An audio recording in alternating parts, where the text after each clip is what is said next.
Study table ഞാൻ സ്കൂളിൽ പോകുമ്പോ എന്റെ സ്റ്റഡി ടേബിളിൽ നിന്ന് ഓരോ മാർക്കറും കാര്യങ്ങളും ഒക്കെ എടുത്തിട്ട് ഞാൻ നോക്കുമ്പോ വീട്ടിൽ നിന്ന് ഇങ്ങനെ വന്ന് ബാഗൊക്കെ എടുത്ത് വെക്കുമ്പോഴത്തേക്കും ഞാൻ നോക്കുമ്പോ എന്റെ 3 മാർക്കർ കാണുന്നില്ല.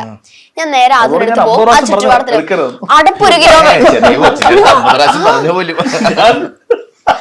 അടപ്പ്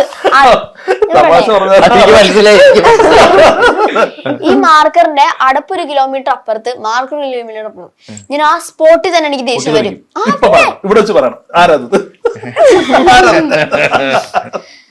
അങ്ങനെ കുറച്ച് പിന്നെ ഞാൻ നോക്കുമ്പം എന്റെ ഫോണ് ഞാൻ വരുമ്പോ തന്നെ ഫോൺ എടുത്ത് ചുമ്മാ ഒരു 5 മിനിറ്റ് ഒക്കെ റിലാക്സ് ചെയ്യും.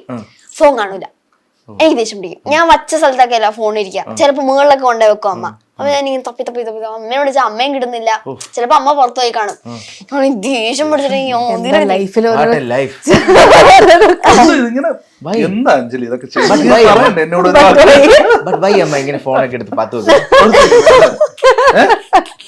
അതെങ്ങനെ ശാന്തമാകും? ശരിക്കും ദേഷ്യമൊക്കെ ഉള്ള ആളാണല്ലേ. പക്ഷെ വീട്ടിൽ മാത്രമല്ല കേട്ടോ, പുറത്തിറങ്ങിയ പൂച്ചക്കുട്ടിയാ. പുറത്തിറങ്ങി ഇത്ര നല്ല മോള് വേറെ ഇല്ല എന്നൊക്കെ പറഞ്ഞ പേരടിച്ച് ചോദിക്കണം. അത് കമ്പനി ആയി കഴിഞ്ഞാൽ ചിലപ്പം.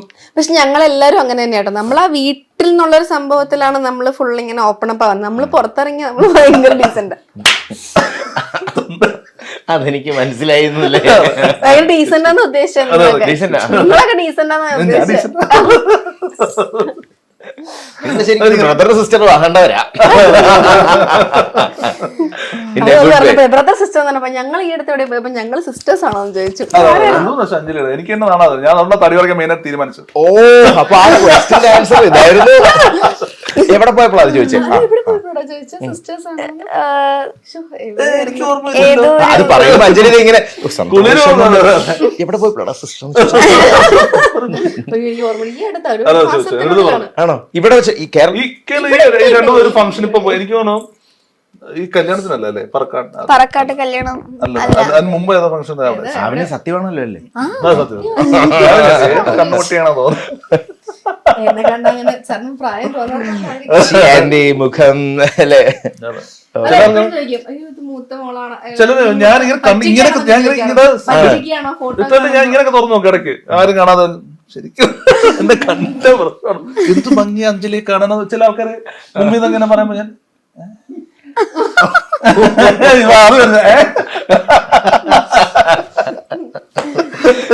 വീട്ടിൽ എന്തായാലും ഫുൾ ടൈം ഓളമായിരിക്കും അല്ലേ?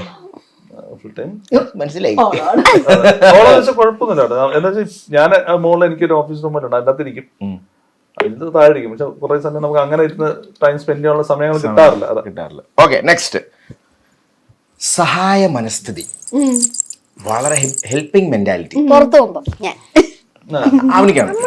പുറത്തു പോകുമ്പോ ഞാൻ ഇടക്കിടക്ക് സഹായിക്കാറുണ്ട്. ഫോർ എക്സാമ്പിൾ ഇവരല്ല, മറ്റുള്ളവര്. ആണല്ലേ? അവിടെയും കൈപോക്കും, രണ്ടുപേരും ഒരുമിച്ച് കൈപോക്കിയിരിക്കുന്നു. ഭയങ്കരമായിട്ട് ഹെൽപ്പിംഗ് മെന്റാലിറ്റി, കുറച്ച് കൂടുതൽ എന്ന് വേണമെങ്കിൽ പറയാം. അതായത് ഫോർ എക്സാമ്പിൾ ഓവർ, അതായത് ബുദ്ധിമുട്ട് ഇപ്പൊ ഞങ്ങൾ അനുഭവിച്ചോണ്ടിരിക്കും.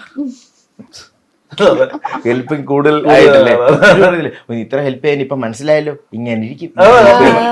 അങ്ങനെ ഒരു സിറ്റുവേഷൻ തലേ കൈവച്ച് എന്ത് ചെയ്യും ഈശ്വര, ഈ പിള്ളേർക്ക് കൊള്ളാനുള്ളത് പോയിന്ന് പറഞ്ഞല്ലേ. അപ്പൊ ഞാൻ എഴുതിക്കൊണ്ട് നിനക്ക് വേണ്ടി തന്നെ കൊണ്ടുവന്ന ക്വസ്റ്റ്യൻ പോലെ ആയല്ലേ? 10-30 ലക്ഷം രൂപ അങ്ങനെ പോയിട്ടുണ്ട്.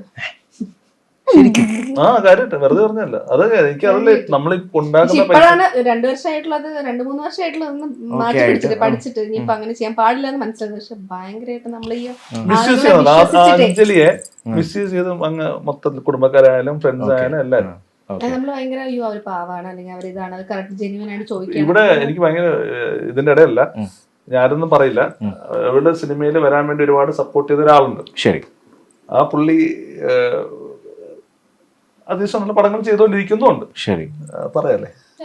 അത് അയാള് ഒരു ഞാൻ പറഞ്ഞില്ല, എനിക്ക് പലതൊന്നും ഉണ്ട്. അവള് പണ്ട് മുമ്പ് ഇയാള് ഇതിലേക്ക് വരുന്നതിന് മുമ്പ് എന്റെ അടുത്ത് കഥകളൊക്കെ പറയുന്നുണ്ട്. അവര് പഴയ ഫ്രണ്ട്സിന്റെ കാര്യങ്ങളെല്ലാം എന്റെ അടുത്ത് പറയാൻ. ശരി, ഒരു എനിക്ക് ഇവിടെ കളിയാക്കുന്ന പോലെയാണ് വന്ന് കാണുമ്പോഴും സംസാരിക്കുമ്പോൾ എനിക്ക് തോന്നുന്നത്. അത് നമ്മൾ ഒരാളെ കൈപിടിച്ചൊന്ന് ഹെൽപ്പ് ചെയ്ത് കയറ്റിയിട്ടുള്ള ഒരു വ്യക്തിയെ, ആ വ്യക്തി അയാൾ ഒരു സക്സസ് ആകുമ്പോൾ നമ്മൾ നോർമലി ഇപ്പൊ എന്താ ചെയ്യാ, നമ്മൾ അങ്ങനെയുള്ള ആൾക്കാരെ കൂട്ടത്തിൽ കൂടെ തീർച്ചയായിട്ടും ഞാൻ അങ്ങനെ ചിന്തിക്കും.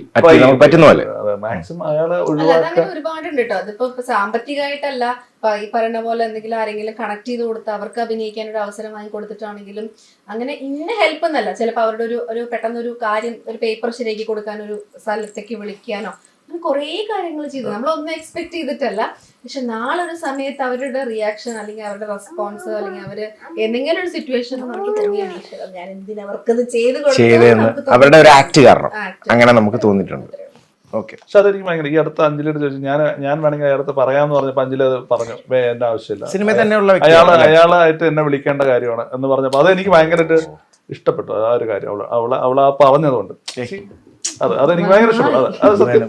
അതെ, അത് പറഞ്ഞു പുള്ളിയായിട്ട് അത് തന്നെ പറയേണ്ടതാണ് നമ്മള്. അതെ, വേറെ ആള് വന്നിട്ട് ആരോടൊന്നും തിരിച്ച് ഇപ്പൊ ഒരു എക്സാമ്പിൾ പറയുകയാണെങ്കിൽ 2 ദിവസം മുമ്പ് എനിക്കൊരു കോള് വന്നു.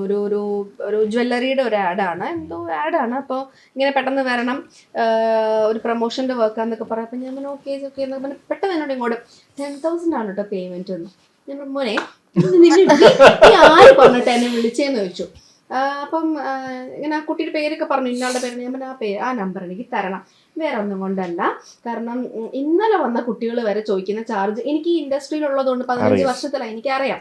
അപ്പം അത്യാവശ്യം തെറ്റില്ലാതെ ഒരു 100-151 സിനിമകളായി ഒരു സ്റ്റേറ്റ് അവാർഡ് ചെറുതായിട്ടെങ്കിലും വാങ്ങിയിട്ടുണ്ട്. ഒരു ഫിലിം ഫെയർ അവാർഡ് എങ്ങനെയോ ദൈവം അനുഗ്രഹിച്ച് എനിക്ക് തന്നു.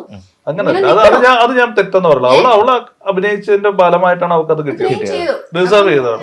ചിത്രമൊക്കെ ചെയ്ത് നിന്നിട്ട് ഞാൻ പറഞ്ഞു നമ്പർ ഒന്ന് തരാം. അങ്ങനെ എന്നെ വിളിച്ച് 10,000 അല്ലേച്ചി അങ്ങനെയാണ് ബഡ്ജറ്റ്, അപ്പൊ ചേച്ചിയെ വിളിക്കാൻ പറഞ്ഞു. അപ്പൊ ഞാനിങ്ങനെ ആലോചിക്കാറുണ്ട് എന്തുകൊണ്ട് അങ്ങനെ സംഭവിക്കുന്നു. എത്ര വലിയ റീസൺസ് പറയുകയാണെങ്കിൽ അങ്ങനെ വിളിക്കുന്നത് ശരിയല്ലല്ലോ. നമ്മളെ ഡയറക്റ്റ് ഒരു അറ്റാക്ക് ചെയ്യുക അല്ലെങ്കിൽ അങ്ങനെ അത് മാത്രം നമ്മളെ മാത്രം കോൺസെൻട്രേറ്റ് ചെയ്ത് അങ്ങനെ പറയാം, അങ്ങനെ ശരിയല്ല. അപ്പൊ അത് ഞാൻ ഇങ്ങനെ ഇരുന്ന് ആലോചിക്കാറുണ്ടല്ലേ. നമ്മുടെ കൂടെ വന്ന ആൾക്കാർ നമ്മളെ കാണുമ്പോ ഇങ്ങനെ നമ്മുടെ മുമ്പിൽ നിന്ന് നമ്മളെ മൈൻഡ് ചെയ്യാതെ പാസ് ചെയ്ത് പോവുക, അങ്ങനെയൊക്കെ വിചാരിക്കും. നമ്മൾ അങ്ങനെ എന്തിനു ചെയ്യണം, അങ്ങനെ എന്തിനു അറ്റാക്ക് ചെയ്യണം എന്നുള്ളത്, പേഴ്സണലി അറ്റാക്ക് ചെയ്യണം എന്നുള്ളത് ഞാൻ എപ്പോഴും ആലോചിക്കാറുണ്ട്. പിന്നെ ബഹുജനം ഈസ് പലവിധം, നമുക്ക് ഒന്നും അതെ. പക്ഷെ നമ്മൾ എക്സ്പെക്ട് ചെയ്യിക്കുക ഈ സംഭവം, നമ്മൾ തന്നെ ഓർക്കും എന്തുകൊണ്ട് അവർ ചെയ്തില്ല. അതിൽ നമുക്ക് അത് തെറ്റില്ല, അത് നമ്മൾ മനുഷ്യ സഹജമായിട്ടുള്ള ചിന്തകളാണല്ലോ അത്. That's fine. പിന്നല്ല. ഓക്കെ. അപ്പൊ അങ്ങനെയൊക്കെ വരുമ്പോ അജിതേട്ടൻ ആക്ച്വലി എന്താ പറയുന്നത് അതിന്?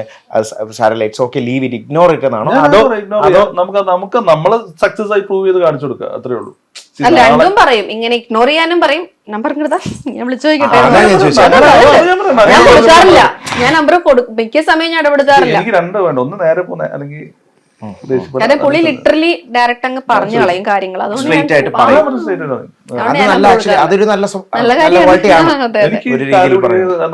നാളെ അവരെ കാണണം, അവര് ചിലപ്പോ നമ്മളടിച്ച അങ്ങനെയൊന്നുമില്ല. എനിക്ക് ഞാൻ സിനിമ ചെയ്യാൻ അല്ലെങ്കിൽ ഞാൻ സക്സസ് ആവുന്ന ദൈവം എഴുതി വെച്ചിട്ടുണ്ടെങ്കിൽ അത് ഞാൻ ആരും ഒന്ന് പറഞ്ഞാലും എന്ത് ചെയ്താലും അത് നടക്കുമെന്ന് എനിക്കറിയാം. അല്ലെ, ഇവര് കാരണമായിരിക്കും അല്ലെങ്കിൽ അവര് നാളെ എന്നെ സിനിമ ചെയ്യിപ്പിക്കില്ല എന്ന് വിചാരിച്ചിട്ട് ഞാൻ അങ്ങനെ പേടിച്ചിരിക്കുക, അങ്ങനെ ചിന്താഗതിയൊന്നും എനിക്കില്ല.